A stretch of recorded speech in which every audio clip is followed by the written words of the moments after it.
la kipekee kabisa, gazeti la People Daily. Mimi ni Talent 2. Mahojiano hapa yanaendelea na aliyekuwa waziri wa usalama wa ndani wakati wa utawala wa Rais mstaafu Uhuru Kenyatta, Fred Okengo Matiang'i. Asante, tunaendelea.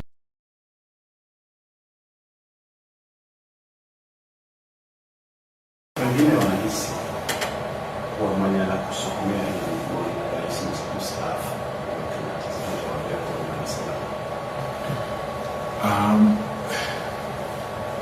unajua, kwanza kabisa jina wanatumia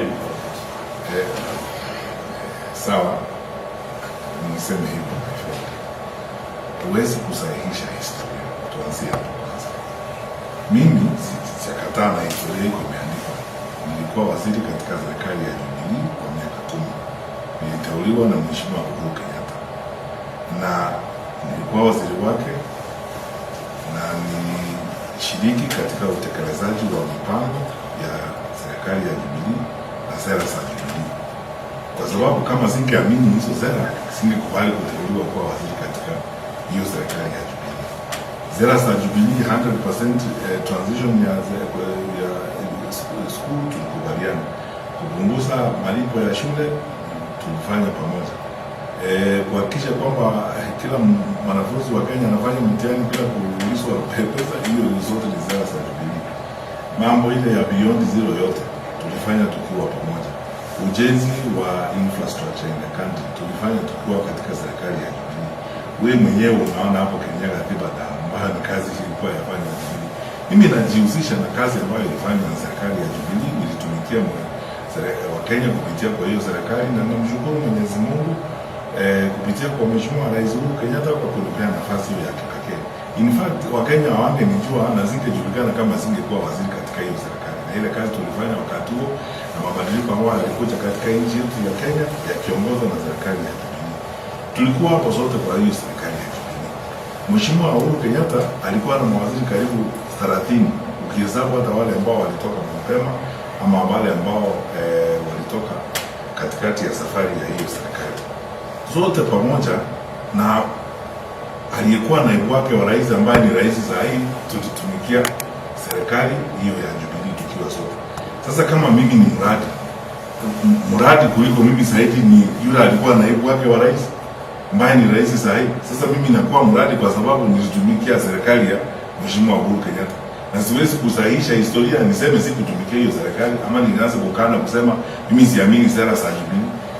Unajua, hii ndiyo mambo ambayo inaelekea kwamba tunafanya siasa yetu na udanganyifu sometimes na ujeuri, public relations, kujifanya hapa badala ya kusema mambo vile yalivyo na tuendelee na kazi ile iliyoko, tufanye kazi ya taifa la Kenya.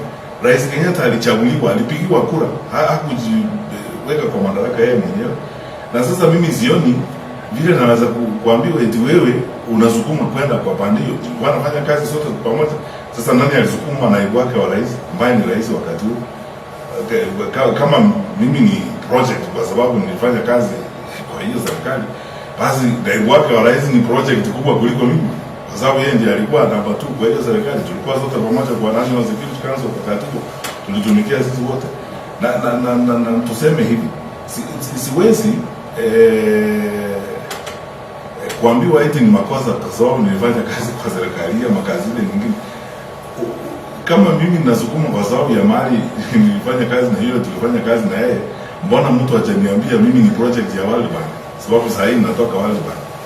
Kucha hapa nilifanya kazi katika baraza la mawaziri la Mheshimiwa Kenyatta, natoka hapo nikaenda kutafuta kazi pale nje, nikafanya kazi nje. Mbona mtu ajasema mimi ni project ya wale ambao waliniajiri kazi wakati huo? Sababu sioni, unajua hiyo Gatoni, nikwambie ukweli. Hii kasumba hii ya uongo na udanganyifu, procho hii, propaganda, na hivyo ndivyo sisi tumeharibu nchi yetu. Badala ya kuangazia mambo ya muhimu ya kutusaidia, inakuja mbele yenu. Unajua kazi ikitangazwa na wakati huo, wakati kazi itatangazwa, sisi sote tutafanya application. Na application tutafanya kwa wananchi wa Kenya. Tutafanyishwa interview na wananchi wa Kenya. Tuende tusimame pale. Wananchi wa Kenya watupee kazi kama wanaona tunatosha ama hatutoshi, watuambie asante sana, goodbye, thank you for trying, vile unaandikiwa barua. Lakini sasa uweze kusema eti umefika pale, wewe uweze kuangaliwa kwa sababu ulifanya kazi na fulani wa fulani. Sasa hiyo ni na mheshimiwa Rais Kenyatta alikuwa mkubwa wangu, alikuwa rais wangu, na amebaki kuwa rafiki yangu na atakuwa rafiki yangu siku zote. Na mimi sitaki kudanganya mtu hapa, na siwezi kusahihisha historia. Mimi nitakuwa waziri wa Uhuru Kenyatta mpaka siku ile nitakufa. Hata nikiwa kwa sanduku pale watasema yule mwili huko kwa ile sanduku ni wa mtu ambaye alikuwa waziri katika serikali ya mheshimiwa Kenyatta. Na hiyo isitakuwa uongo, ni ukweli. Daktari Fred Matiang'i, madai haya yanapewa uzito na mazingira ya kisiasa. Chama cha Jubilee kimekuchangamkia sana. Katibu mkuu wa chama hicho Tebaki mara si moja amesema kwamba utawania urais kupitia chama cha Jubilee, na vile vile chama cha Jubilee kinaonekana kuchangamkia azma yako ya urais. Lakini kitu nakwambia hivi, unajua mimi nataka kuenda mbele ya Wakenya na ukweli, nichunguzie vile ukweli. Na sitaki kudanganya watu hapa hivi kwa sababu ya mambo ya siasa vile watu wanafanya, nianze kujifanya hapa, nianze kusema wewe unatoka sijui wapi na nini, vile watu wanadanganya watu hapa. Na ukweli ni huu, nilifanya kazi katika serikali ya ndani. Chama hicho ni chama cha Jubilee, nilitekeleza sera za Jubilee, nilikuwa huko. Kwa hiyo fundamentally ukiangalia, tuseme tu kweli, fundamentally I was implementing Jubilee policies when I was a minister for 10 years. Nimekuwa. Kwa hivyo ukianza kusema wale ambao tunafahamiana zaidi katika mambo ya kisiasa ni wale viongozi walikuwa Jubilee, kwa sababu tukiongea mambo ya sera tulikuwa tunaongea sera za Jubilee, na chama hicho ndicho chama kilikuwa katika utawala. Lakini wakati huu vile nimesema hapo mbeleni, tunaongea sasa, ni wakati wa mjadala, vile tunaweza kujiunga na kuungana na watu wote, na tunazungumza sisi wote. Kuna vyama vingi ambavyo tunazungumza nao wakati huu. Wengine wananiuliza unaweza kuwania urais kupitia chama chetu, na jibu langu ni moja, ngoja tuzungumze na wengine, hata hao wa Jubilee ambao mimi nilitumikia katika serikali yao, ambazo sera zao ndio mimi nafahamu zaidi kwa sababu nilikuwa nao kwa serikali. Tunaongea nao kama wanachangamkia mimi, ni kwa sababu mimi nilikuwa waziri wa Jubilee, na fundamentally ukiangalia essentially my performance in the public service was on the basis of the policies of the Jubilee administration as wakati huo. Sasa tunaongea na wote ambao wanahusika katika wakati huu wa uchaguzi. Tukifika mahali kama kuna chama kitapendekeza zaidi, kiseme hata DCP iseme wewe kuja uwe candidate wetu, tutaongea wakati huo. Mheshimiwa, ukisikiza Kioni anaongea ni kama tayari mnakuwa na Kioni anasema mambo ya siku. Ni confidence ya mtu. Kuna secretary general wa chama vyama vingine pia wanaongea na hiyo confidence. Kwa hivyo let us not read what is not existent. We are overreading things. But all I'm saying is fundamentally my first interaction with political activity in this country is with Jubilee. Let me not lie. And then second, by the way, it's not a proscribed organization. Imepigwa marufuku Jubilee. Haya basi, tunaongea nini? Tuendelee kuzungumza. Tukifika wakati wa kuamua mambo ya vyama. Kwa hivyo kwa sasa wewe nitatangaza chama changu hivi karibuni, utasikia tu. Unazungumzia kuhusu chama cha DCP, inawezekana kupeperusha bendera kupitia chama hicho? Mimi sijui tunaongea, nimesema tunaongea saa hii. Unajua ukiongea na watu mmekutana na wasichana wengi hapo, mnaongea nao, utasema nitaoa hivi karibuni, mwezi Disemba nitaoa. Naweza kusema utaoa huyu, nimesema ninajipanga, ngoja Disemba ifike uone ni nani nitaoa. Katika mpango huu kuna mpango wa kuanzisha chama chako? Ninaongea na wale wangwana wako, tunaongea nao, hakuna hata haja ya kuanzisha vyama. Kitu moja nikuulize kitu moja, najua yale mambo ambayo yananisangaza kwanza kupitia kwenu nyinyi watu wa waandishi wa habari. The last time I checked, Kenya iko na vyama vimesajiliwa 88. Hizo ni vyama zaidi ya vyama vyote vya kisiasa katika Europe. Kijumuisha vyama vyote vya kisiasa Europe, German, Holland, Sweden, UK, everywhere. Hizo vyama vyote katika Europe, I don't think vinaweza kufika 89. And look at our economy, it is probably less than 10% or so of that particular economy. Unajua sisi kama Wakenya, mimi nataka kusema hivi kweli, tusipokuwa serious na makini kuhusu siku zetu zijazo, tutaendelea na huu mzunguko wa kuharibu maisha yetu tukidanganyana hapa na mambo ya vyama. Kwa sababu utaona uchaguzi ukifika, kuna watu ambao wako kwa vyama, hata wale wako kwa vyama viko tuko katika utawala na ni watu wako na shida nyingi ama wameleta shida nyingi, utaona wakienda pale wakifaa uniform mpya alafu wakiingia kwa stage kwanza kuimba tena wimbo mwingine, ni kana kwamba wamepatizwa, wamekuwa watu watakatifu baada ya kuingia kwa chama kingine. Kuna wanasiasa katika nchi ambao wamevuka vyama mara 5 au mara 6, kila uchaguzi wanaenda chama kingine, kila uchaguzi wanaenda chama kingine. Sasa mimi nafikiri shida sio wale wanasiasa au wale viongozi, shida ni sisi wananchi. Watu wanatudanganya kila wakati. That is the way in which I see hii mambo ya kuzungumza kuhusu chama. Kila siku mtu anakuuliza utaenda chama gani and so on. Saa hii Gatoni, hata nikienda chama inaitwa miti, nitakuwa Fred Matiang'i tofauti na yule ambao unaona mbele yako. Ni mimi nikienda niingie chama inaitwa sijui ndizi, si bado ni Fred Matiang'i na zara zangu zile tutakupanga ni hizo. Sasa angalieni viongozi kwanza, na nataka pia pigeni msasa viongozi, na tuangalie sasa hawa wanatuelekeza wapi na tunaenda namna gani. Ndipo nasema tunazungumza wakati huu, na sitaki kukata kauli kwa sababu nimejiingiza kwa mazungumzo na wenzangu katika upinzani. Aliyekuwa naibu rais alisema utakuwa na nafasi bora zaidi ya mazungumzo ukiwa na chama, lakini haya ni maoni yake. Unajua tuko katika demokrasia, na unajua tuko kwa demokrasia. Demokrasia kila mtu ako na maoni yake, na uwezo kukosoa mtu kwa sababu ako na maoni haya maoni yale mengine, na ametoa mapendekezo yake. Hayo ni mapendekezo yake ametoa kama kiongozi, na kuna viongozi wengi ambao tunazungumza nao, hata hapo katika kikundi cha upinzani kuna viongozi huko pia nao wana maono mengine na mapendekezo mengine. Tutaingia kwa room sisi wote tuzungumze, tuone vile tunaenda mbele, na sitaki kuanza kukata kauli mbele ya sisi wote kuzungumza, sababu nitakuwa nimefanya makosa kwa wale wenzangu wengine. Na katika ufafanuzi wako inaonekana kufuatilia mbali uwezekano wako kuwa na chama. Kuna uwezekano wako kugombea kama mgombea wa kujitegemea? No. Unajua mambo yako mzee. Mimi nitakuwa kwa chama. Na nitangaza hiyo chama hivi. Hakuna haja ya kupiga story kubwa. Mimi nitawania urais, nitakuwa kwa chama, nitatangaza hicho chama. Saa hii niko katika hali ya kuzungumza na wengine ili nihakikishe kwamba huwezi kwenda mbele peke yako, lazima uende mbele na wenzako. Na nimeniuliza uhusiano wangu na Jubilee, nimewaambia mimi na public service record yote vile nimekuwa kwa public service, nikiwa na Jubilee, sababu nilikuwa waziri wa Jubilee na sera nilizotekeleza ni za Jubilee. Kwa hivyo uhusiano wangu wa kwanza wa kisiasa ni ule wa Jubilee, na naongoza na wale viongozi ambao unaweza kusema kisiasa tumejuana, sababu tulikuwa tukiongea tukiwa pamoja, ni hao wa Jubilee. Kama siasa ingekuwa ukoo wangu wa kisiasa ungekuwa ukoo wa Jubilee. Sasa tunaongea na wengine tukiendelea mbele.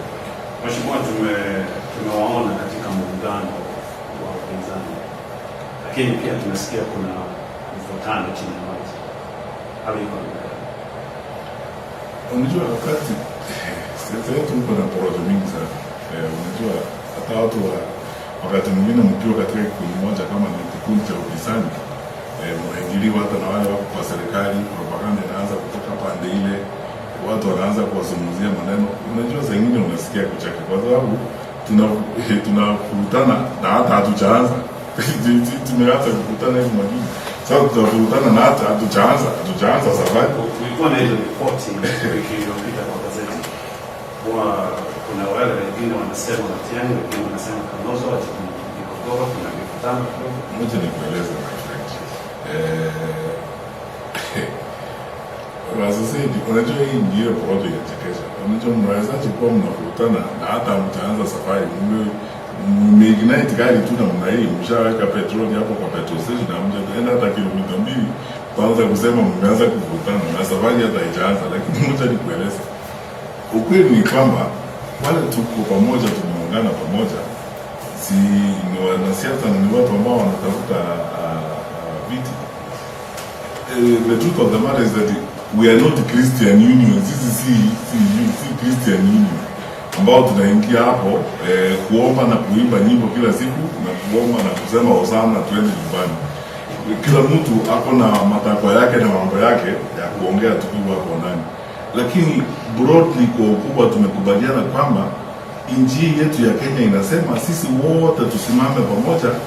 Wakenya wamechoka na mambo ya kufurutana kwenda vikundi azitwa. Hiyo ni kitu ambayo tumekubaliana sisi wote, na ndio nilisema wakati ule tuliongea kule kwa Mheshimiwa Rigathi Mgomyo, niambia watu, if you bet on us disagreeing or having a difference, you will lose your bet, because sisi wenyewe tumezungumza, and you see hatujatoka kwa nyumba moja, hatujaamka kutoka kwa nyumba ya mmoja tukakutana pale tukasema tukubaliane. Unajua wazungu husema kitu kwamba fools seldom differ, eti watu wajinga hawezi kutofautiana wakiwa wajinga wote pamoja. Kiweka watu wajinga kwa room moja, wao kila mtu anakubali kila kitu, kwa sababu wao wote ni watu washenzi wajinga, na wale tuko pale ndani sio wajinga. Kuna watu werevu, tunabadilishana maoni. Kuna mambo ambayo labda tunaweza kuwa na maono tofauti kuhusu sera. Tukianza kutengeneza platform zetu tutakuwa na mjadala, tunaheshimiana. Kuna watu ambao wako na uzoefu wa siasa, kuna wale wako na maono tofauti. Kufikia yale ambayo tumesema ni kusema kauli ya kwanza, sisi sote tuwe pamoja. Sasa tunaendelea mbele tukiconvince each other, wewe tuende namna hii, tuende namna hii. Consensus building is not easy. It comes after a long period of time. Lakini to start passing judgment, we have not even done 5 kilometers. Hao wameanza kukorogana ni kwa sababu ya porojo. Kuna uhakika mtakubaliana kuchagua mmoja wenu kama mgombea wa urais? Tumekubaliana hivyo. Tumesema Wakenya wanataka sisi wote tusimame pamoja, na tunaongea tutasimama pamoja. Hayo ndio matakwa ya Wakenya saa hii. Na tumeenda sehemu nyingi za Kenya. When we have individual meetings, hata wale watu ambao wana kuja kutuzungumzia, na mimi nafikiri that is what happened with those who see my colleagues in that arrangement. Mimi hata wale viongozi wa mashinani ambao nakutana nao wengine, hata nikienda nyumbani nikienda na nikipatana na watu hapa town, wale wanakuja kuniona, jambo lao la kwanza, hata wale viongozi wa dini wananiambianga, Fred, tafadhali sasa tunataka msimame pamoja so that we unite the country and we give the country an alternative focus as we go forward. That's the message we get from everybody. Sasa sisi tuwe wajinga tuanze kupigana na hata tujaanza safari. Na katika meza hiyo ya mazungumzo ya kukubaliana, washirika wenzako upinzani wanaona kwamba Fred Matiang'i hatakuwa mgombea urais wala mgombea mwenza, tuchukuliaje? Tumekubaliana tutakuwa sisi. Unajua hiyo yote hiyo maswali ni namna nyingine ya kukaa kunishukuma kusema unajua mimi niko namna hii. My friend, nimeongea kwa I believe Kiswahili ile unaelewa. Sisi tumekubaliana tutasimama pamoja. Katika mazingira haya tuliko ya kisiasa, ni vizuri tujaribu kwenda pamoja. Hii nchi yetu imekataa hii migawanyiko. Tumegawanyika kwa muda mrefu. Kila wakati wengine ni misingi ya kikabila, wengine ni misingi ya huku. Saa hii Kenya inahitaji uongozi wa kusuluhisha shida ile wananchi wako nayo. Sometimes ukiangazia hayo maneno unaona kama focus on individuals is not as important as getting the job done. Kwa sababu watu wamesumbuka sana, kila mahali ukienda ni hiyo nduru inapigwa, hawa wanapiga nduru, hawa wanapiga nduru. Na kusema tu kweli, nchi sasa, unajua vile nchi inaendelea mbele, jinsi wametuonyesha vile tunahitaji kuishi. Hakuna haja ya kuangazia mambo ya kabila ambayo hayuna, kwa sababu unajua watu wanatafuta suluhisho. Wewe ukienda hospitali Kituru, ushauliza pale kwa mlango eti wale madaktari wako duty leo kabila yao ni gani, ili nione kama naanza kutibiwa. Si unaingia pale, umeenda, wewe ni mgonjwa, unataka utibiwe. Sasa kama nchi inahitaji kutibiwa, sasa ni kuuliza maswali eti huyo daktari ni kabila gani atatusaidia? Watu wanataka solution. And you see the population profile of our country as it is right now, 70% of our population are below the age 35. Hao ndio wenye nchi hii. Wale 30% tuko beyond 35 years, we are a minority. The majority of our country that is below 35 years is 70%. That majority is not interested in this nonsense about tribe, word. In fact, they themselves don't even care. What they are looking for are solutions to the challenges that they face.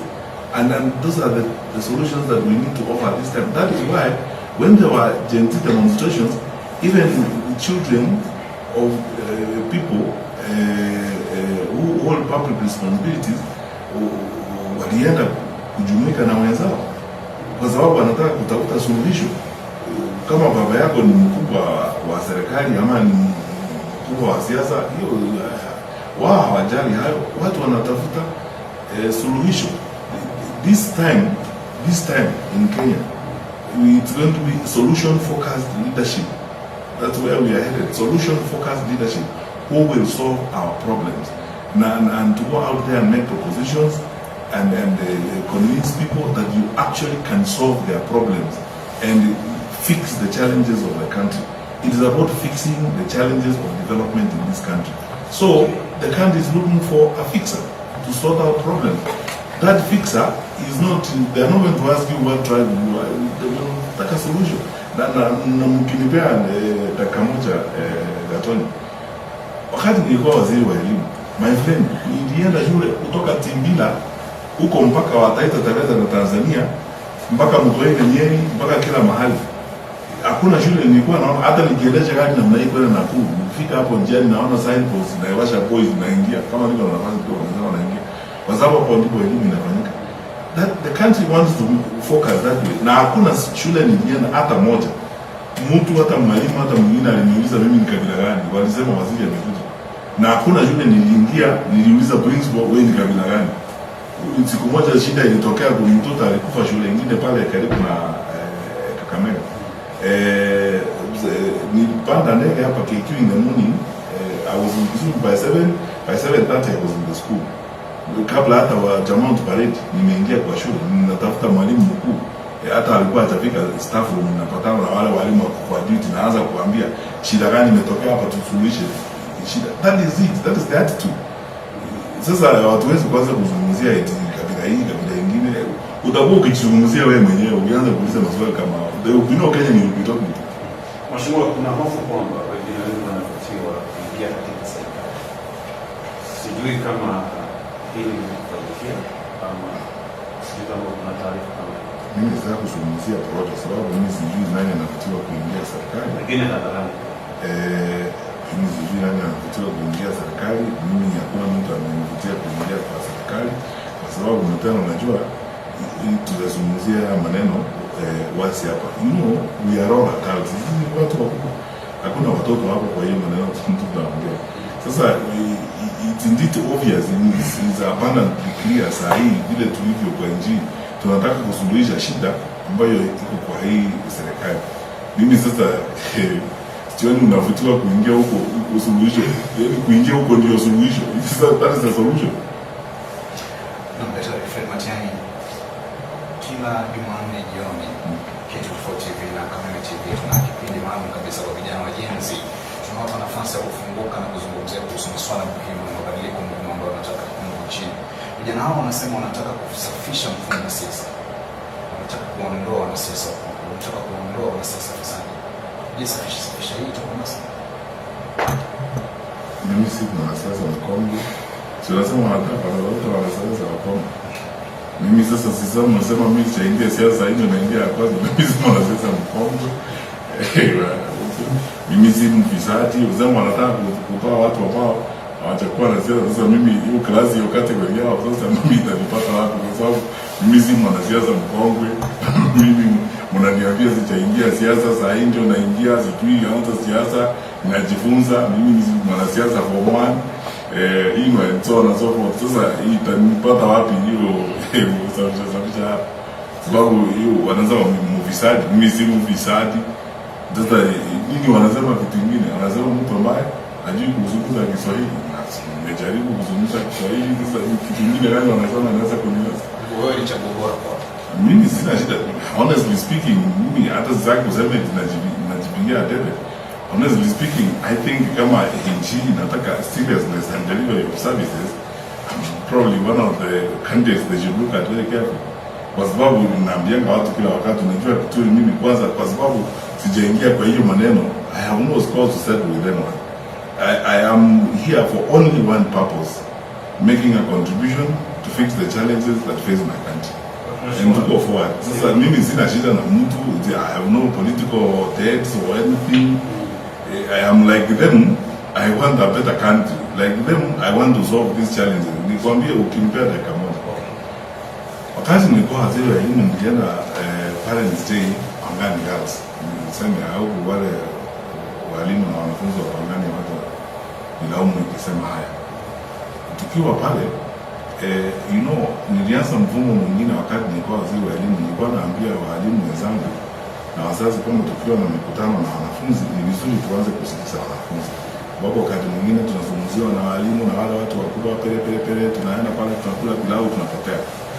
Sasa naambia tafadhali tubadilishe mfumo wa kufanya mikutano yetu ili tusikize pia watoto wetu, kwa sababu lazima wanataka kutuambia kitu. And this contest that I remember Gen Z is about voice, it's about being heard, it's about expressing themselves. We have run a society for a long time that does not listen to others, especially the young members of society. Power is operated from a structure of top bottom. To wale wakubwa wale wako juu ndio wanaelewa, hao wengine wasikize vile tunaongea. Gen Z is redefining that particular dynamic and that power relations. So msichana mwingine mwanafunzi, I think she was from 4 student, amechomoka kutoka hapa kwa microphone akaniuliza directly facing me, she asked me, Minister, that's the first time I was doing one of my first meetings in schools. Minister, and she almost drove me to tears, that girl. We worked so hard, but there are some schools that access exams. Some of the courses we want in university, like medicine or going to law, they are filled by the time we are selected by schools. Some of those that have accessed the exams. What are you going to do to guarantee that those of us who work hard and get genuine grades, we also have a chance to compete for those courses? Why that was an emotional moment to me was I was being challenged by our children because some things had happened in the past that were not right and so on. That is the same moment we are facing in the country today. The younger members of our society are asking the same questions. We've been on this forever, 62 years after independence. The questions about inclusion, the questions about fairness and objectivity, the questions about accountability and so on. Will you step up, face us, and provide an opportunity for that? That is the question that I can hear being asked, and my answer is yes. That is it. So mimi vile naona how we are moving forward on this matter. Let us answer the national questions that are being asked. These questions require people who can get something done. The usual drama and PR, you're going to see it. You wait until the campaigns proper begin. People are marshalling resources to pay bloggers to clean them, to paying all manner of things. You will see all these things. It's upon the people of Kenya to decide.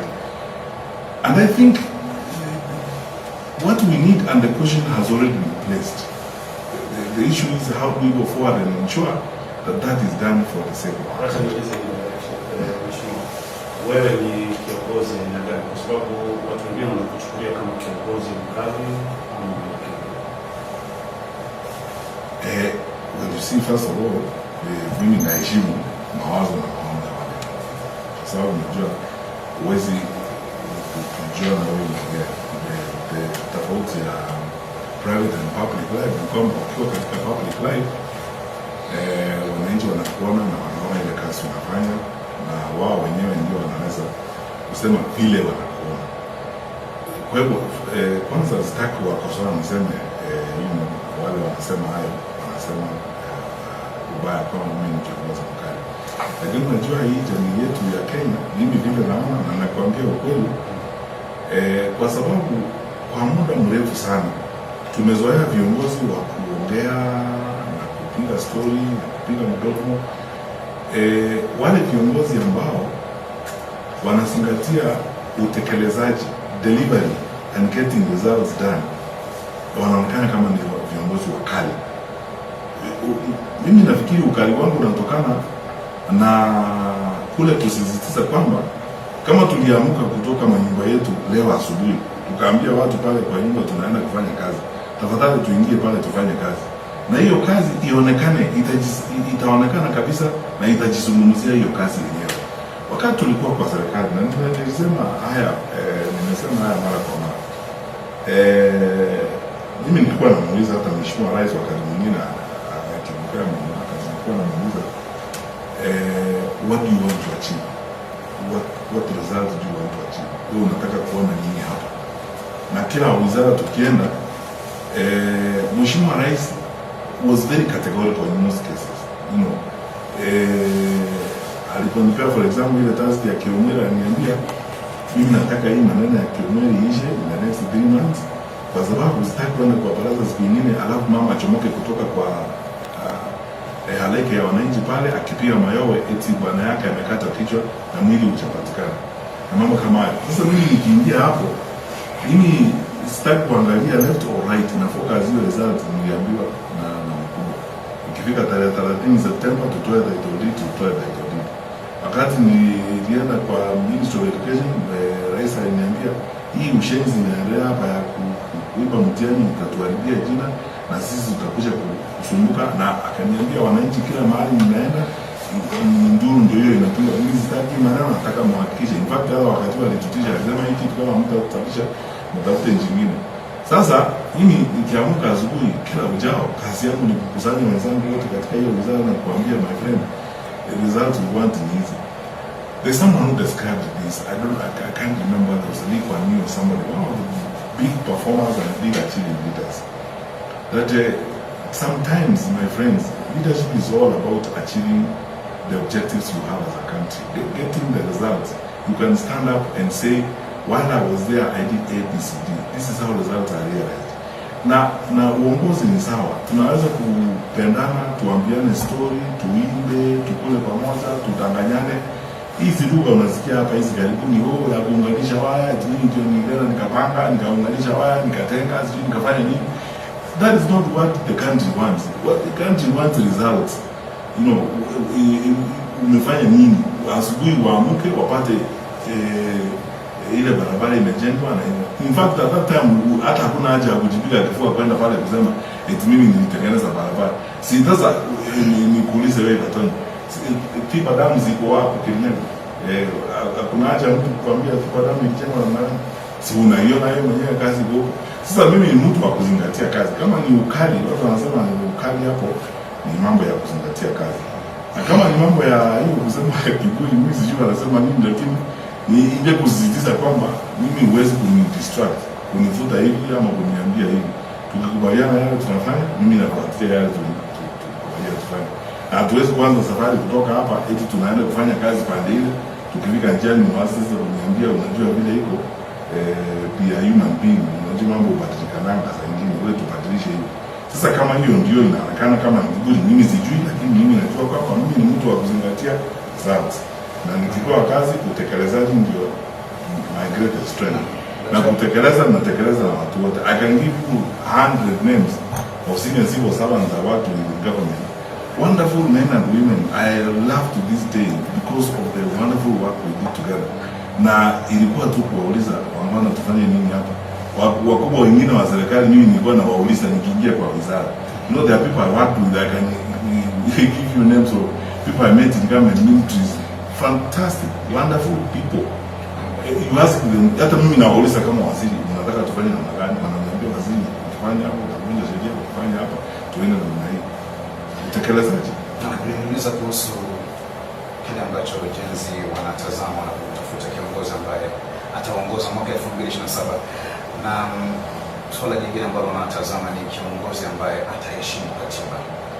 Na katika mazungumzo na vijana hawa wanasema mauaji yamezidi. Zaidi ya vijana 60 wamepoteza maisha yao katika maandamano ya mwaka jana ya kupinga mswada wa fedha mwaka 2024. Mwaka huu kukawa na maandamano mengine zaidi ya vijana 30 tayari wamepoteza maisha yao. Wengine pia wamekashifu kuhusu miili iliyopatikana Mtwara. Na mauaji haya ya kiholela yanaonekana kuwa kidonda katika taifa hili na ni kala moto kwa serikali yote ile. Utawajibikaje madai haya na utakuwa kiongozi wa aina gani katika kuheshimu katiba? Wakati tulianza mahojiano haya niliwaambia hivi, mimi niseme tu kweli, hatuna nchi bila katiba, na huwezi kuwa na serikali bila katiba, bila kuzingatia katiba. There is no government. cannot have order without the constitution. Honestly, tukianza kuzungumza mambo mengine nje ya sheria na katiba tunajidanganya. Mimi nimeheshimu katiba wakati wote nilikuwa katika utumishi wa umma.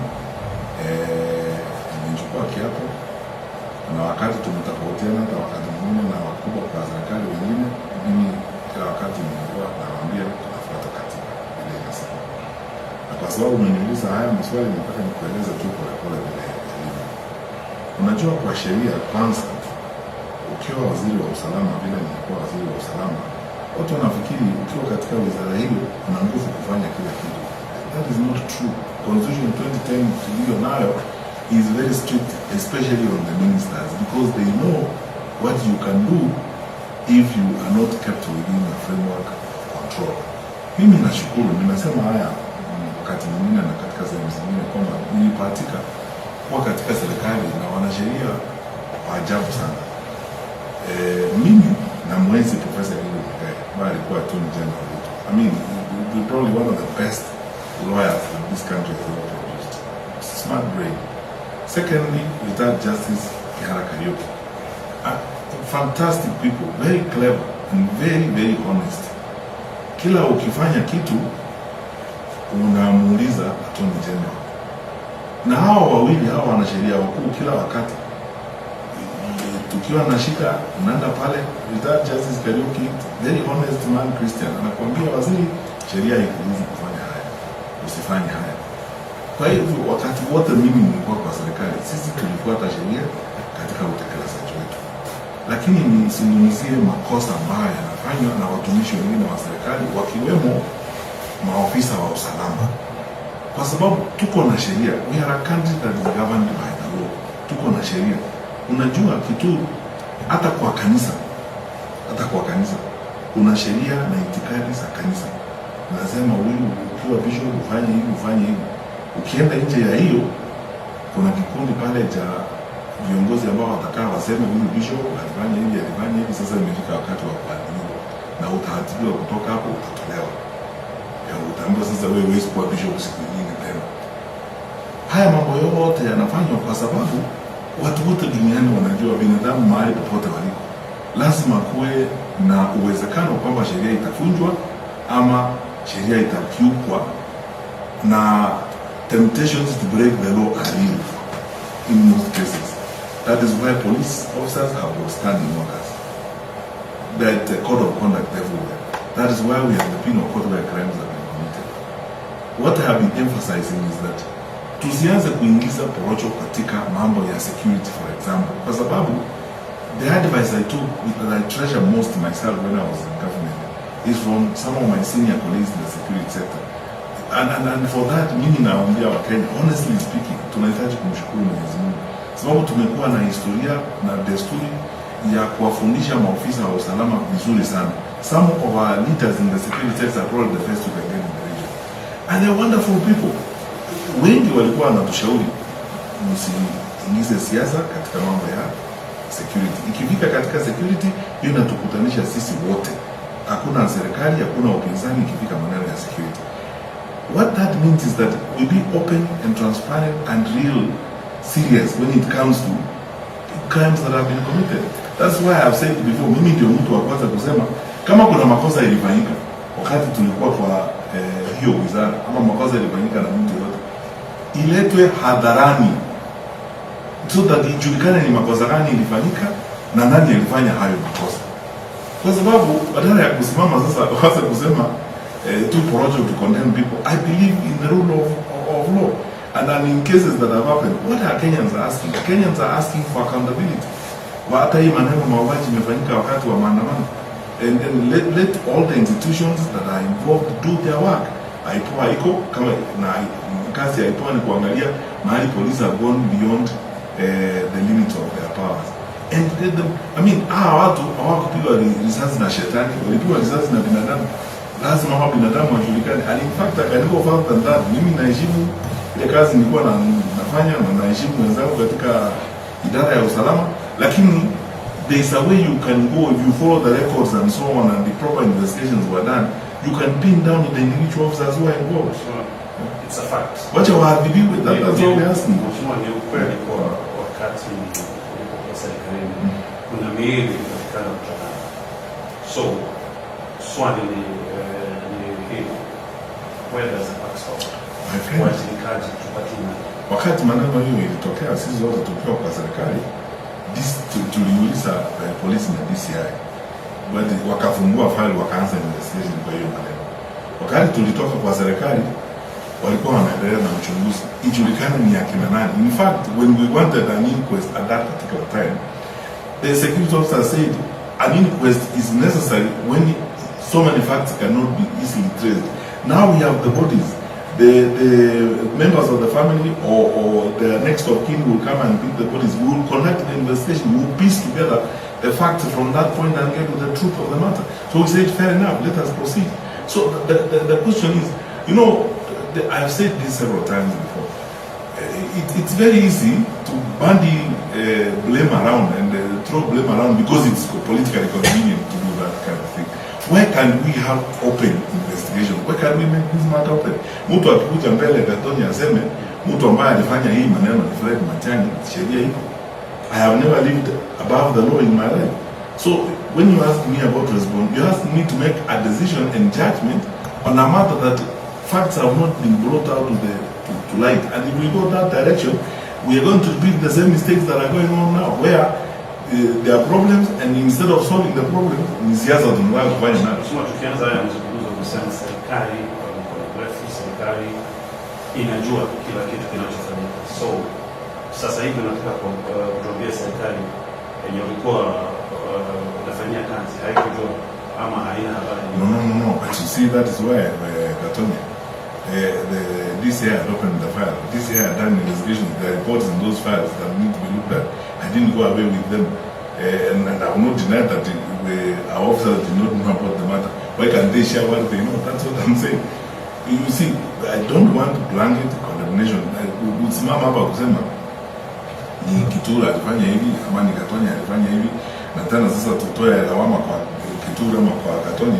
Is the same story we are saying. We are going down in circles instead of solving the problem. Why don't we actually solve this problem conclusively, all of us?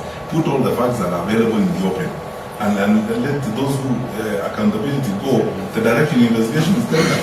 So, but you see, you have Mizmame up and send them to Ambara available. You know, people are very easy.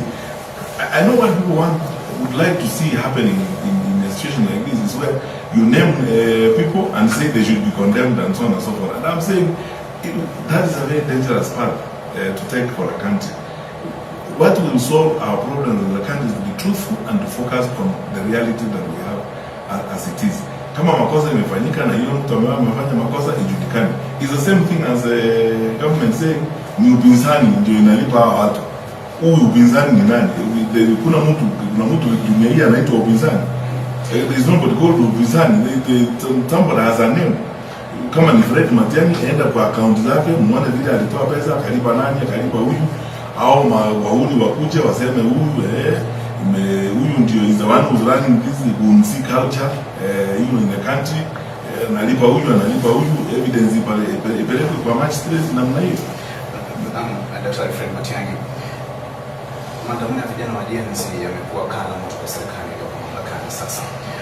Bila shaka vijana hawa wanataka wajibikaji serikalini. Na sasa waziri wa usalama wa ndani, nafasi ambayo alikuwa ameshikilia wakati wa utawala wa Rais mstaafu Uhuru Kenyatta, piga risasi Rais William Ruto anazungumzia kuhusu amri ya piga risasi miguu kuumiza.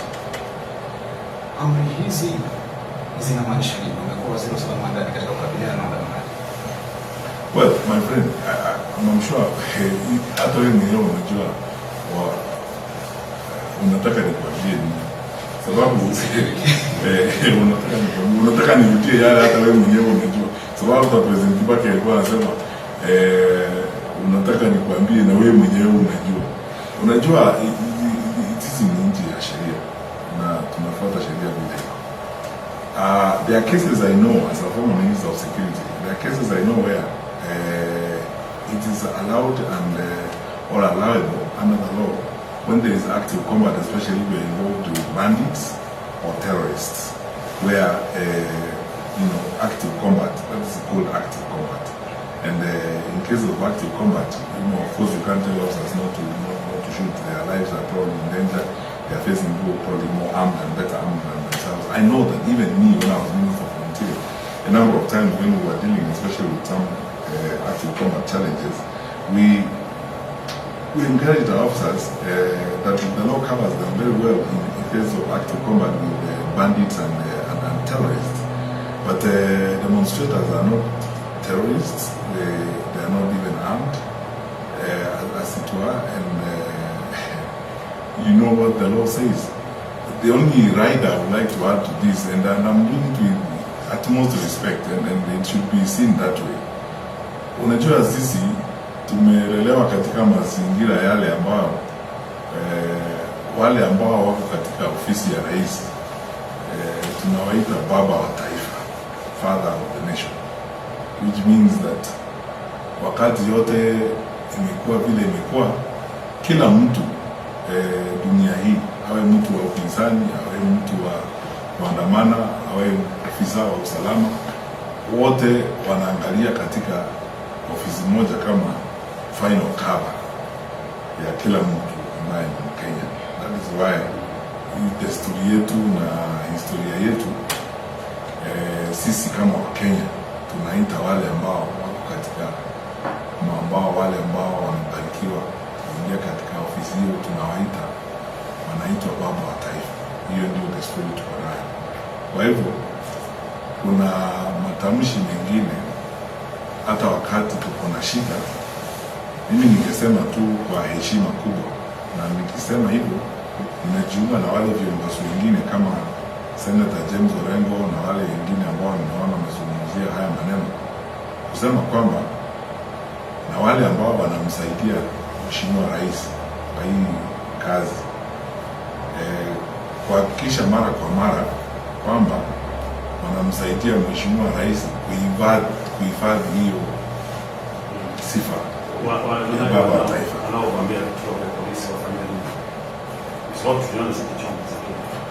Lakini unajua kwanza, you asking us to pass judgment, we don't even know whether those are actually real organic or natural demonstrators who are banned police stations, or it was choreographed work. When investigations have not been done, I can't pass judgment.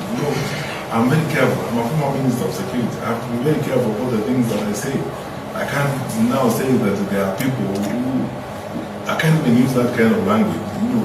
You can't use that kind of language when you are a responsible leader. Who are those people? People have names, have identities, as it were. And by the way, I forgot to say this the last time I was in public. We invested a lot of resources when we were in government in the IC3. We have CCTV capability in most of Nairobi and some parts of Mombasa and so on. It is not very hard to actually isolate the identities of individuals who are involved in crime in Kenya. Secondly, also by the way, Gatoni just told that our personal identification database, hata ile ambayo imehifadhiwa na DCI, Council ya Vidole and so on, is probably one of the strongest in the region. That is why it is easy. When I say we have capacities that other people don't have, I mean it. Our security forces have a lot of capacity, and to be absolutely fair and objective, our training of our security people is very good. They are very, very good. Which means they can actually get to the bottom of this matter. Either A, they were given the opportunity, or B, they are not interfered with in terms of how they do their work. That's why I'm saying I am pleading on this particular matter. It's not just so much about the interview. On this particular issue, if you allow me,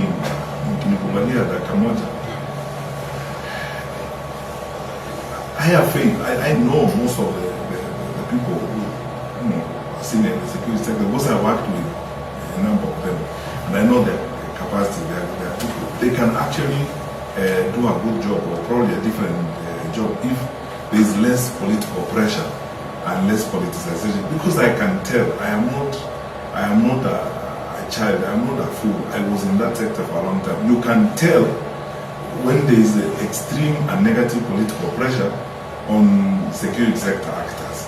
And for the sake of the country, that's why I'm saying, and I'm saying, for the sake of the country and the stability of our nation as we go forward, I wish that there was less of that.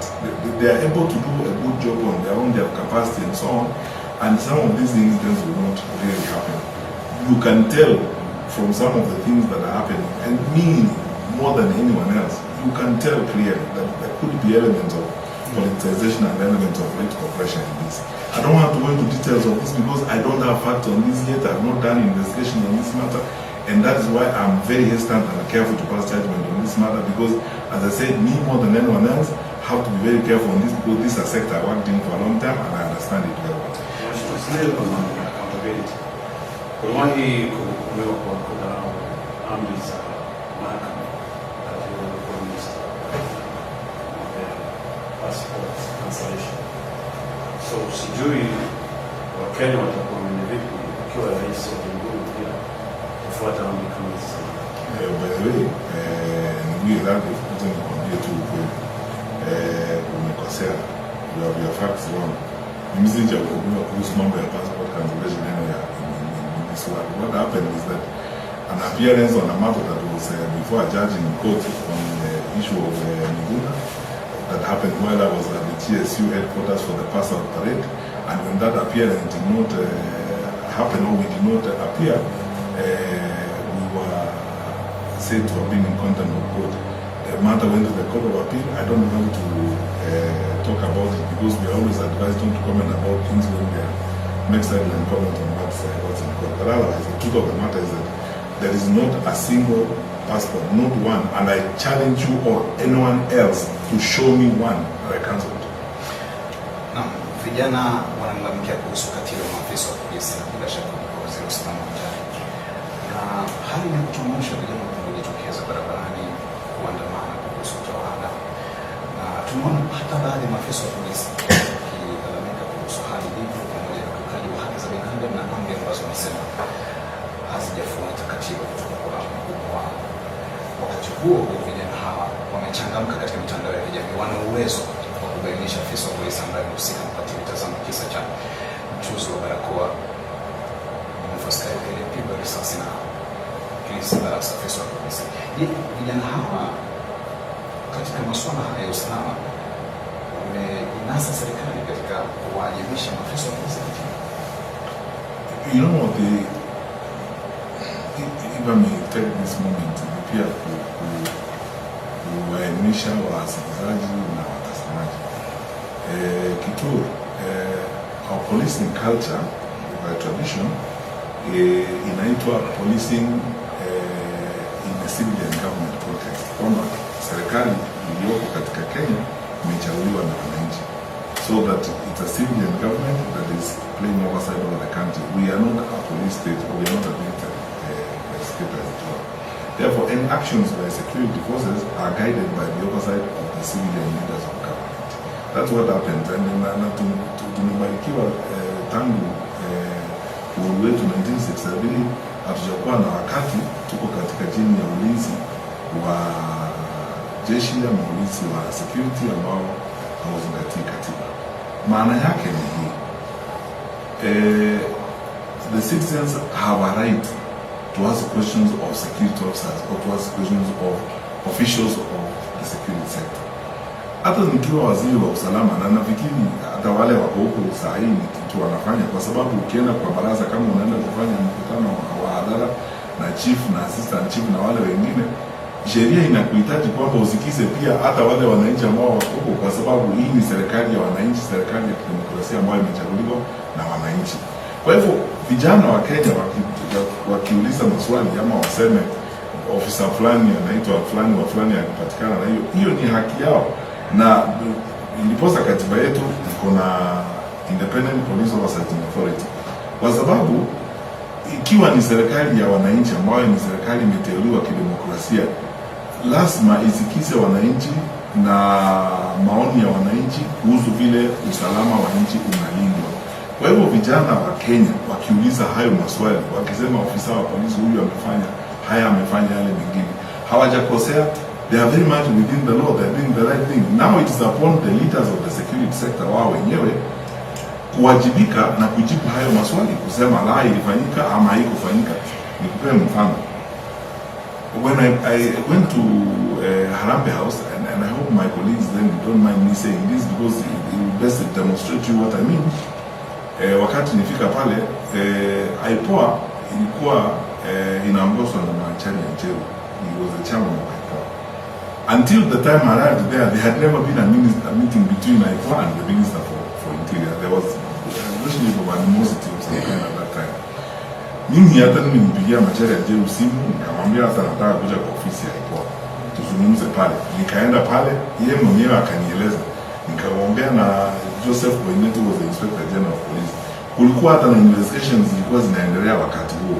Tukazungumza, tukaelewana.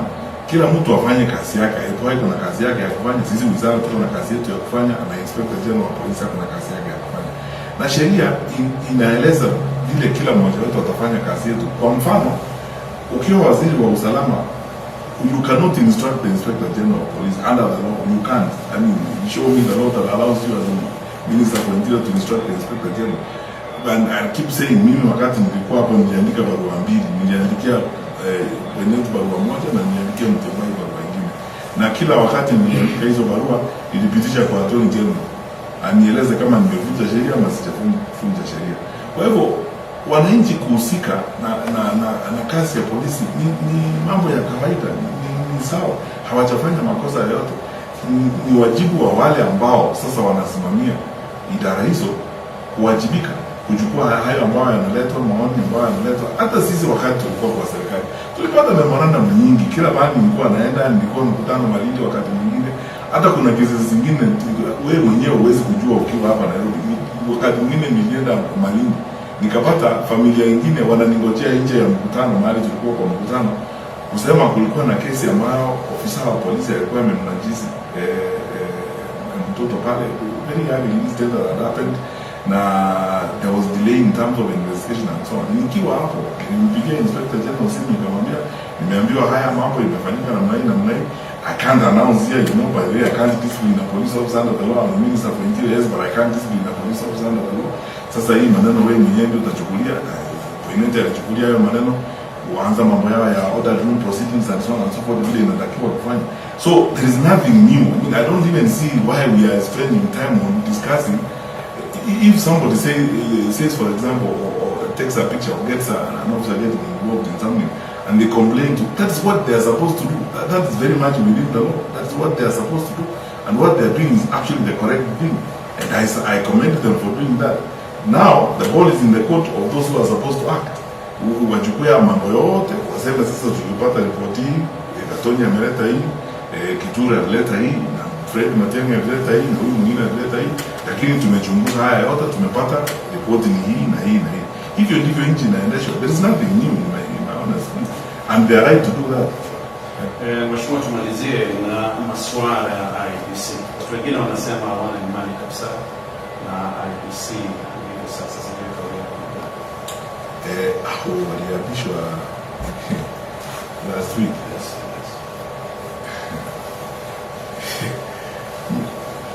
Ninaelewa, sitaki, I'm hesitant because I want to measure my responses, na nataka kuzungumzia maneno ambayo mimi najua ni ya kweli. Na napenda kufanya uchunguzi kidogo na nisikize wengine. But what I need to say is this. Hii nchi yetu mahali tuko sahihi, we cannot afford games around IEBC. Sababu tulienda kwa shida 2007 kwa sababu watu walikosa imani kwa IEBC, walikosa imani kwa mahakama. Na hatuwezi kukosa imani kwa IEBC ama tukosa imani kwa mahakama ama vitengo vingine vya serikali alafu tufikiri tutakuwa na amani. Wale ambao wameingia IEBC, mimi sitaki kuanza kupass judgment kwanza. Nataka kusema waelewe kwamba hatuwezi kuwa na amani kwa nchi kama wananchi wanafikiria kuna mchezo around IEBC. Na wasidhubutu kuleta mchezo kwa area hiyo, kwa sababu mchezo kwa area hiyo inamaanisha shida huku mbele. Mimi ningependa tutashauriana na wenzangu, tutakaa chini, tutawaangalia vile wanafanya kazi, lakini nawahakikishia kwamba ikiwa ni mzunguko ile ya kawaida na games hizi tunasikia zinapigwa hapa, hakika kutakuwa na shida.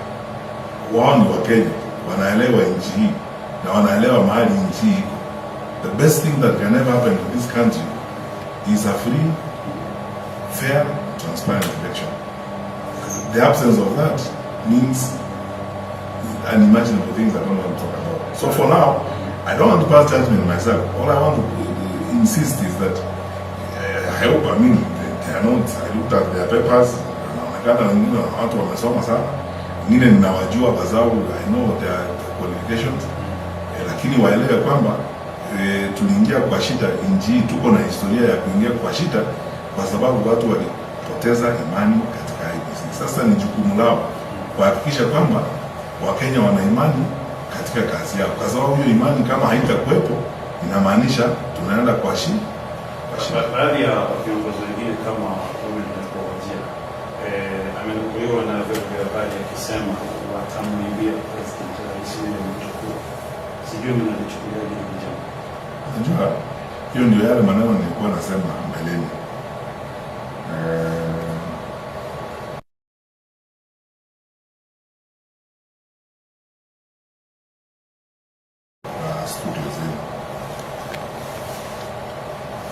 Shida za nchi yetu karibu nusu ama zaidi ya shida za nchi yetu amendment ni shida tumejiletea sisi wenyewe kupitia kwa uongozi duni na uongozi mbaya. Tuambiane tu ukweli, tuache kudanganyana. Our problems are related to vile sisi tumefanya management ya nchi na maneno kama hayo ambayo mnaniuliza. Ukiangalia matamshi ya viongozi wengine, saa ingine unashangaa sana. Unakasirika. Kama ingekuwa mambo ambayo ni very serious kwa stability ya nchi yetu, ungesikia kucheka, kwa sababu inawezekanaje tuko na shida kwa nchi, alafu watu wakubwa, viongozi ambao wamechaguliwa wanasema ni kabila moja na iko na shida, eti shida ni Wakikuyu wanataka kuharibu, ama ni watu kabila fulani wanataka kuharibu, na shida hii ya watu wote sisi. Kenya ukienda huko Homa Bay, Nduru ni hiyo, Migori ni hivyo, Kisii ni hivyo, Taita Taveta ni hivyo, alafu uambiwe na mtu ambaye ni kiongozi eti ni shida ya kabila moja. Na tuko na shida hii yote katika Jamhuri ya Kenya. Badala ya kusuluhisha haya maneno, ndio niliwaambia mbeleni, shida tumekuwa nayo katika hii tuko nayo. Hata last week nilikuwa kwa mkutano na viongozi wengine wa mashirika ya kibinafsi. Nilikuwa nawaambia desturi ya nchi, by this time we should not even be talking about elections, kwa sababu tuko na serikali, lakini tumefika hapa, people are talking about elections and change of government because of the suffering and the problems they have. Sisi wote sisi ni wazimu tuanze kuzungumza sasa maneno ya kura and so on. As a developing country, sasa hii tunapaswa kuwa to concentrate katika area ya kutengeneza nchi, tufike mahali maybe mwaka moja to elections is when you start talking about campaigns and going to meetings and so on. Lakini sasa wananchi wanatezeka, ndiposa wanauliza haya maneno. Sasa hayo matamshi unasema ya kusema eti tutaiba kura kama hazitatosha, ndio njia moja ya kuleta shida katika taifa. Na hao ambao wanazungumza hayo wanafikiri wanazungumza kwa sababu wanampendekeza ama wanamuunga mkono kiongozi wa taifa, na wao wenyewe saa hii wameanza kujiba msingi wa shida kutengeneza. Mimi na washauri viongozi wenzetu, hii nchi tuko sisi sote hapa na Mungu ametuweka hapa. Wakenya wote, wawe watu wa Mount Kenya, wawe watu wa Lake Victoria ama Indian Ocean, wherever they are, what they need is a government that works so that we build a country. Tuwachane na hii kasumba hii ya kugawanya watu na kwanza kuzungumza maneno. Mimi nilikuwa nafikiri huyo ni mtu kama ni kiongozi saa hii EACC kama ingekuwa inafanya kazi kupitia chapter 6, by now wangekuwa wanamtafuta process atoke kwa kazi. Because how can you say, how can you speak like that in a democratic country? Tunasali kubadilisha mfumo wetu wa siasa na uongozi nchini. Kampeni zinapofika, tunazungumzia kuhusu ukabila na sheheni. Baada ya uchaguzi mkuu, upande mmoja unaonekana kutoridhishwa na matokeo ya uchaguzi. Tumekuwa katika hali hii kwa miaka mingi na chaguzi nyingi zilizofanyika. Tutabadilisha vipi hapa? In fact, that's a very nice question you asked. My rhetorical answer immediately is this. Ukiwa na viongozi wanazungumza kama huyu ambaye anasema tutabadilisha siasa namna gani, kama kuna watu hapo wanalipwa mshahara na unajua wajumbe wa bunge wote wanalipwa mshahara na papa. Sasa tunawalipa mshahara kuzungumza maneno kama haya, tutabadilisha siasa namna gani siku gani? Haya ni maswali tunaweza kujiuliza sisi wote na viongozi wajiulize. Hatuwezi kuendelea namna hiyo, kuchukulia nchi yetu namna hiyo na mchezo, tufikiri eti kwamba tutabadilisha nchi na tutabadilisha siasa. That's why mimi narudia yale ambayo nilikuwa nasema mbeleni. Tafadhali Wakenya wenzangu, hii safari tunaenda mbele ya kutafuta uongozi na kutafuta mabadiliko katika uongozi wa taifa letu la Kenya. Tusiongozwe na chuki, mapendeleo na ukabila. Kama tunasema kuna kitu ambacho kinahitaji kubadilishwa, tuzungumzie hilo jambo kama watu wazalendo ambao wanapenda nchi yao. Hivyo ndivyo tutabadilisha siasa ya nchi yetu. Tukianza sasa kusimama hapa kusema ni kabila fulani ama ni kabila fulani, ni kama kusema Kituru, mimi nikibahatika Mwenyezi Mungu, majaliwa ya Mwenyezi Mungu na Wakenya kwa mapenzi yao wanipee nafasi niwe rais wa nchi hii, kazi nishinde. Alafu sasa ile kazi imenishinda nianze kusema unajua ni Wakalenjin wanataka kunisumbua. Kwani Wakalenjin wanisumbue? Wanataka huduma. Niwapee huduma, niende pale niwatumikie kama kiongozi wao. Wanahitaji masuala kama ni kilimo niyafanye. Capitation nikienda kwa shule inaenda shule zote, kila Mwanakenya anatosheka. Kama kuna mambo ya usalama, kila Mwanakenya mahali hapo, awe Kericho, awe Nyeri, awe Bomet, awe Nyamira, awe kila apate huduma. Kwa nini nianze kusema wananisumbua? Kwa nini wanisumbue? Kwa hivyo hatuwezi kubadilisha siasa yetu mpaka wakati ule sisi wenyewe tutazingatia mambo ya kazi, huduma na utekelezaji wa miradi ya maendeleo ya nchi yetu. If we are not going to be focused on development, solution seeking and fixing the challenges of our country, we will continue. Na ukiniruhusu kwa dakika moja, haya mambo yote yanazungumzwa kwa sababu ya Waswahili wanasema mjawa jembe. Sasa kazi hiyo ni kutuambia sasa mambo wanatuambia ni story badala ya kazi. Mtu akikuja mbele yako anataka huduma, umpea huduma aende. Wakati mwingine hata kubuka ulikuwa kabila gani and so on. Sasa watu na story na wimbo tulianza kuimba ni Uhuru na hiyo serikali yake, mwaka mzima ukapotea. Mwaka wa pili tukaimba ni Raila na Wajaluo na Azimio, mwaka ukaenda. Tumeingia sasa wimbo mwingine mpya, mwaka huu unaenda. Next year tuanze wimbo mwingine. Tufanye kazi, that is it. Naomba nikurudishe nyuma kidogo kuhusu mauaji ya kiholela.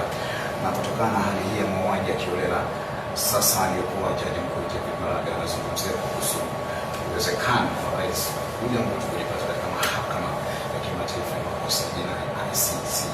Vilevile tumemwona mshirika wako wa kisiasa, kiongozi wa chama cha DCP Rigathi Gachagua akizungumzia kuhusu hilo. Hii ni njama ya upinzani ama ndo hali halisi?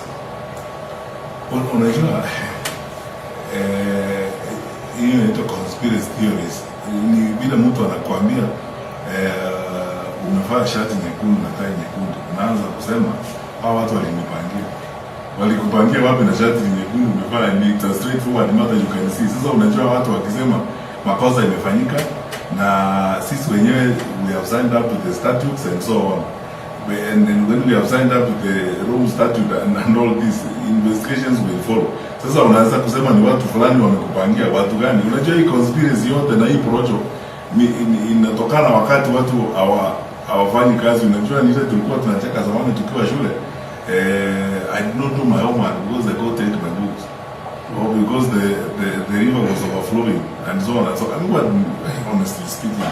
Anyways, please watu wanani-advise kwamba sababu nataka kuuliza kazi ya kitaifa nibadilishe lugha yangu. A long time ago I used to say that is absolute nonsense. Yeah, it's absolute nonsense.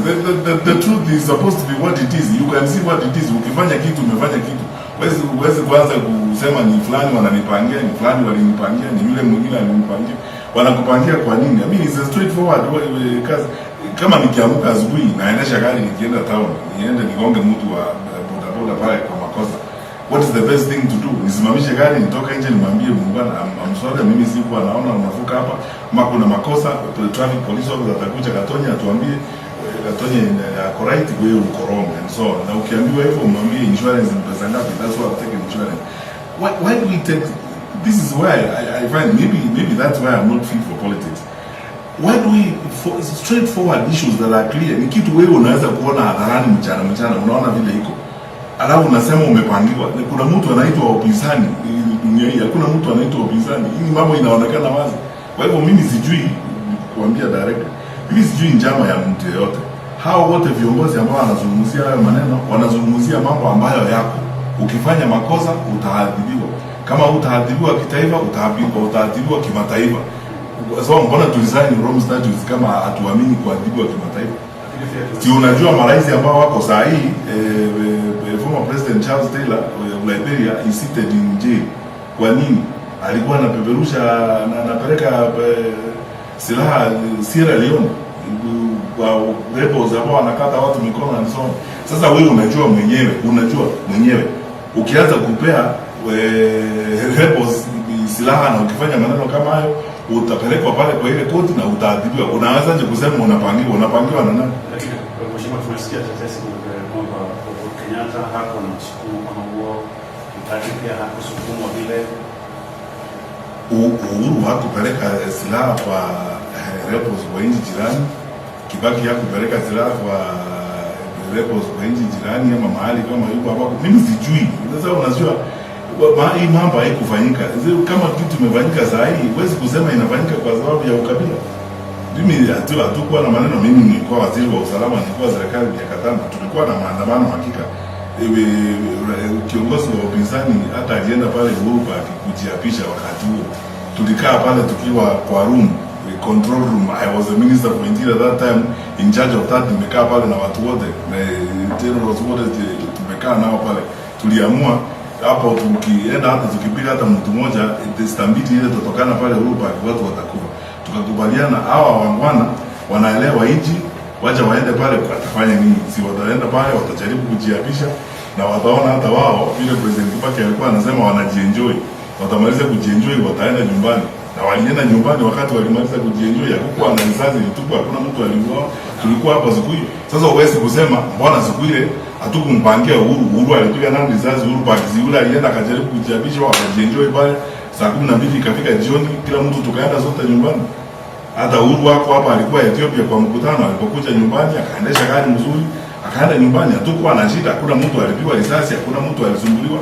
Na tulikuwa sote pamoja kwa control room siku hiyo sote, Inspector General, CDF, Director Intelligence, nilikuwa hapo mimi nimeketi tukiamua tutafanya namna gani. Tukakubaliana sisi wote hakuna mtu atapigwa risasi hapa, hakuna mtu atasumbuliwa, kwa sababu wale wangwana ni haki yao kuona vile wanafanya. Wanavunja sheria, lakini unajua ni Wakenya, there is about 4 or 5,000 people there at Uhuru Park. Ukijaribu kufanya kitu you will lose lives. Tukakubaliana wacha tungojee mpaka jioni. Wale ni watu wakubwa, wengine wamesoma sana, wanaelewa kwamba that is not our president is warning. The steam will come down. Watamaliza kujienjoy, wataenda nyumbani. Na walienda, hakukuwa na shida. Sasa uwezi kusema eti mbona Uhuru hakupangiwa? Angepangiwa kwa allowing a meeting in Uhuru Park that did not have violence.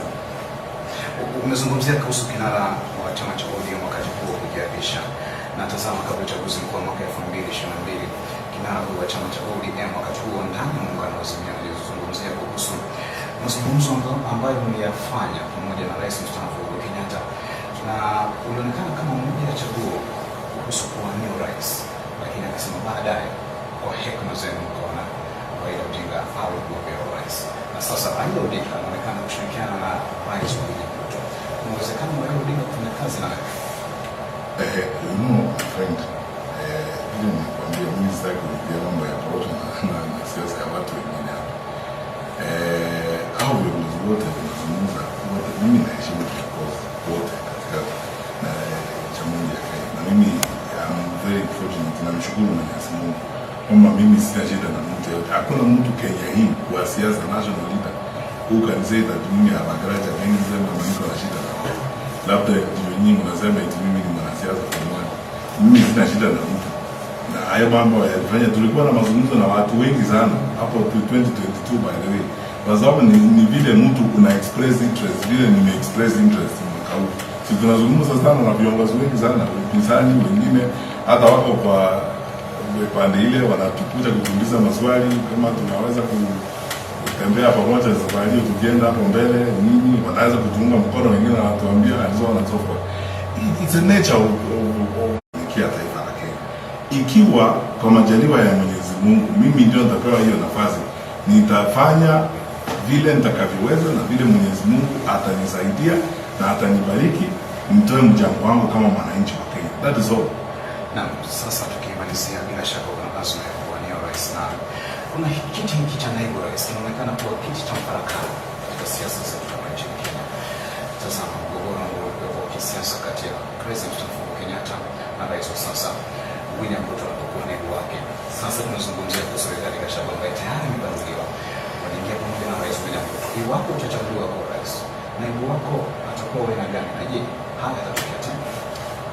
Well, my friend, mimi sijakuwa naibu wa rais.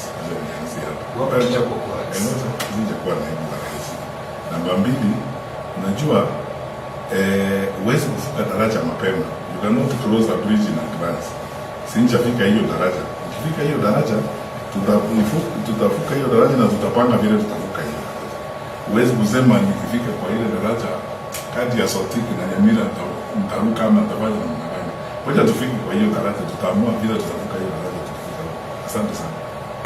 Na kwa nafasi ya kutoka kwa kufunga sasa.